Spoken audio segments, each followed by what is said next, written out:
नमस्कार भारत, जय श्री राम। सचिन वाजे तो जेल गया, क्या महाराष्ट्र सरकार भी जाने वाली है? एनसीपी के प्रमुख शरद पवार आज मीटिंग के बाद क्या करेंगे, रात में फैसला। सचिन वाजे क्या उस हिम्बर्ग का टॉप का लेवल का बस हिस्सा था जो एक्सटॉर्शन का धंधा चला रही थी महाराष्ट्र में बिजनेस टाइकून्स के खिलाफ? क्या मुकेश अंबानी के प्रति ये एक्सटॉर्शन के धंधे का नया रूप था? इस बारे में बात करेंगे कि महाराष्ट्र सरकार पे एक सेलेक्टिव ढंग से पूरे वामपंथी मीडिया के द्वारा चुप्पी क्यों है? क्या महाराष्ट्र सरकार को यह मीडिया हाउस बचाना चाहती है? और बात करेंगे मनसुख हिरानी केस के अंदर जो ये पूरा टाइमलाइन है और क्यों अरेस्ट हुए मनसुख हिरानी केस में सचिन वाजे। बात करेंगे कि सचिन वाजे के इशारे पे और किसकी हुई है गिरफ्तारी।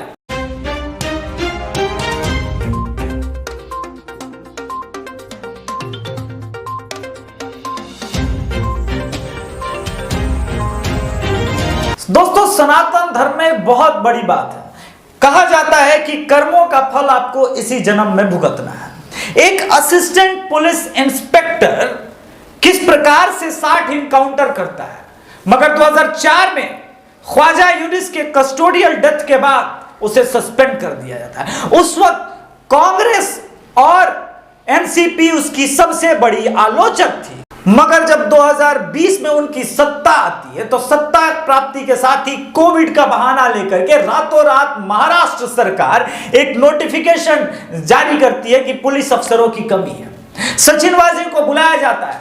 सचिन वाजे, बताता चलूं कि 2004 से 2020 के बीच में आधिकारिक रूप से शिवसैनिक बन चुके थे। उनको बुलाया जाता है, सीधे क्राइम ब्रांच बिठा दिया जाता है। ये सचिन वाजे के पास ऐसे केस आते हैं जो कि सबसे प्रमुख केसेस थे, जैसे टीआरपी स्कैम का केस आता है। ये सचिन वाजे वही इंसान है जो अर्नब को गिरफ्तार करने के लिए AK-47 लेके पहुंचता है।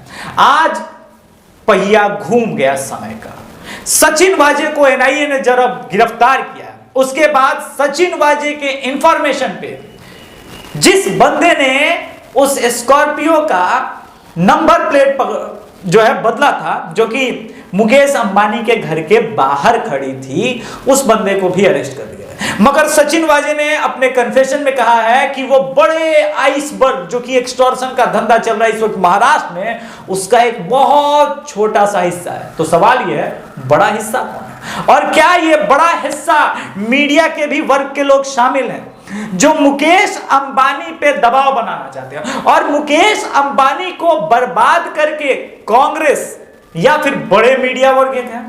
क्योंकि मैं लगातार सुन रहा हूं पिछले 5-6 सालों से कि मुकेश अंबानी को मोदी सरकार का समर्थन, मुकेश अंबानी के कंधे पे बंदूक रख के मोदी सरकार को टारगेट तो किया जाता है, लेकिन जिस प्रकार से आम लोगों के मानसिक पटल पे या फिर यूं कहें आम आदमी के मन मस्तिष्क में एक प्रकार का मुकेश अंबानी या अडानी के खिलाफ जहर भरा जा रहा है, उसका अब आउटकम दिखने लगा है। हमने देखा कि किसान आंदोलन के नाम पे किस प्रकार से पंजाब में लगातार जियो के टावरों पे हमला किए गए, उनके जनरेटर सेट उखाड़े गए। ये देखने वाली बात है और समझने वाली बात है कि किस प्रकार से यही मीडिया हाउस ईवीएम के नाम पे झूठ फैलाता है और एक पूरा का पूरा एक जनरेशन पढ़ा लिखा तबका भी ये मानने पे विवश हो जाता है कि ईवीएम भी हो सकता है। जबकि चुनावी प्रक्रिया में ये तमाम राजनीतिक दल या मीडिया हाउस सबको खुली चुनौती थी, लेकिन जब चुनाव आयोग ने बुलाया तो इनमें से कोई भी नहीं। उसी तरह से मुकेश अंबानी को लगातार ये टारगेट किया जा रहा है कि मुकेश अंबानी देश को बर्बाद कर रहे हैं, जबकि वास्तविकता यह है इनकी नजर भारत के जीडीपी को बर्बाद करने पे है। अब आप समझिए कि मुकेश अंबानी जैसे बड़े बिजनेस टाइकून को अगर धमकी भरी ऐसी चिट्ठी मिलती है तो क्या बाहर के निवेशक भारत में निवेश करना चाहेंगे? जब देश में मुकेश अंबानी जैसा शख्स ही सुरक्षित नहीं होगा तो देश में आम जनता, मेरी और आपकी सुरक्षा की बात कौन करेगा? वैसे भी ये हिंदुओं की सुरक्षा की बात करते कहां हैं? अब खेल देखिए, 5 जून को परमवीर सिंह मुंबई पुलिस कमिश्नर को बुलाया जाता है, नोटिफिकेशन जारी होता है कोरोना के खेल में, और फिर 6 जून को एक गजेटेड नोटिफिकेशन जारी होता है और सचिन वाजे को डायरेक्टली क्राइम ब्रांच में शिफ्ट कर दिया जाता है।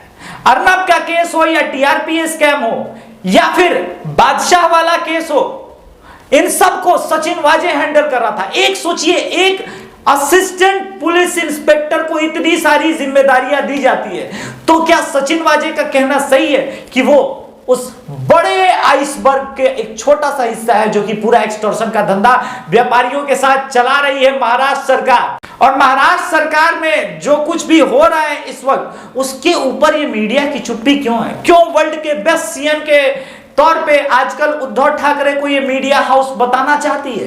लगातार कोरोना केसेस बढ़ रहे हैं, मगर है कोई माई का लाल जो महाराष्ट्र सरकार से भी सवाल पूछने की हिम्मत करे? जानते हैं क्यों? क्योंकि अगर आप सवाल पूछेंगे तो आप गिरफ्तार किए जा सकते हैं। सुशांत सिंह राजपूत केस हो या पालघर केस हो, पालघर में संतों की निर्मम हत्या के बाद जिस प्रकार से जांच बढ़नी चाहिए थी आगे, वो दिखी नहीं। आज भी वो शून्य पे ही खड़े हैं, जहां से केस शुरू हुआ था वहीं पे है, कोई डेवलपमेंट नहीं है। और इस पुलिस को कभी स्वीडन की पुलिस कहते हैं संजय राउत? मुझे सोचना पड़ेगा कि क्या स्वीडन की पुलिस की स्पीड इतनी तेज होती है कि महाराष्ट्र सरकार में पालघर के जो संतों की हत्या हुई थी उसके लगभग 1 साल बाद भी वहीं पे वो पुलिस खड़ी रहेगी? सोचिएगा दोस्तों। खैर, आगे बढ़ते हैं मुद्दे पे।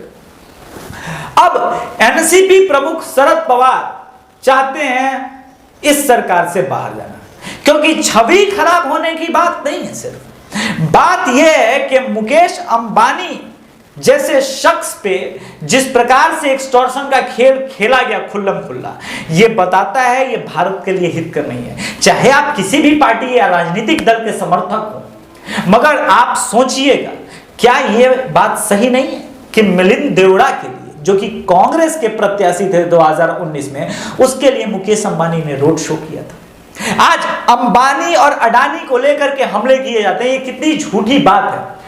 2011 की ये कटिंग है। 2011 में किसकी सरकार थी? और ये अडानी उस वक्त जो है सबसे बड़े बिजनेस टाइकून बन के उभरे हुए थे। 2011 में मैं पूछता हूं किसकी सरकार थी? जवाब ईमानदारी से दीजिएगा। और क्या तब भी यह कहा जाता था कि मुकेश अंबानी को बनाने वाले ये कांग्रेसी हैं? क्या यह कहा जाता था कि अडानी की इस राइज के पीछे राहुल गांधी और मनमोहन सिंह है? अंबानी फैमिली हो या अडानी परिवार, यह कोई ऐसा नहीं है कि 2014 के बाद इनका उत्कर्ष हुआ है। वामपंथी मीडिया एक सोची समझी नीति के तहत भारत के बिजनेस टाइकून्स के खिलाफ आपके मन में जहर भर रही है, ताकि फॉरेन का इन्वेस्टमेंट रुक जाए, भारत की जीडीपी गिर जाए, और इन सब का कंक्लूसिव इफेक्ट एकमात्र ये रहे कि मोदी सरकार असफल हो जाए। भारत को नया भारत जो बनाने की मोदी सरकार में सोच है, जो मोदी सरकार डिफेंस से लेकर के चाहे वो इलेक्ट्रिक कार के सेगमेंट में हो, जो सपने देख रही है भारत को बदलाव की तरफ ले जाने की, वो सरकार अल्टीमेटली हार जाए। अंबानी और अडानी सिर्फ वो कंधा है, आप समझने की कोशिश। दोस्तों, गो क्रॉनिकल का न्यूज लिंक शेयर कर रहा हूं, जिसने सचिन वाजे के राइज और अरेस्ट तक पे सारा आर्टिकल लिखा है। इसको आप पढ़िएगा, बहुत ही इंटरेस्टिंग आर्टिकल है और आपको समझ में आएगा कि किस प्रकार से सचिन वाजे को ये जो शक्ति मिली हुई थी, इसके पीछे जो बैकअप है वो सरकार की थी और सरकार ही चाहती थी। अब मेरा सवाल सीधे सीधे सरकार से, क्योंकि प्राइम टाइम वाले तो आजकल ये सवाल नहीं पूछेंगे, क्या मुकेश अंबानी से 750 करोड़ के एक्सटॉर्शन का प्लान महाराष्ट्र सरकार का था? क्या उसमें एनसीपी, शिवसेना और कांग्रेस एक साथ शामिल थी?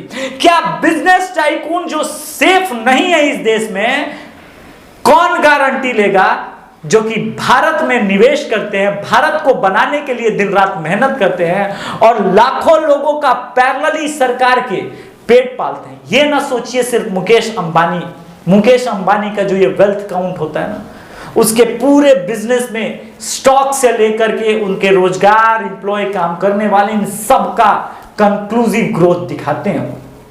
इसलिए दोस्तों एक बार सोचिएगा कि ये देश को कहां ले जाना चाहते हैं। बाकी शिव सैनिकों, ओवैसी का साथ मुबारक हो। ओवैसी के साथ की उर्दू में बधाई दे देता हूं, तुम लोग को शुभकामनाएं दे देता हूं।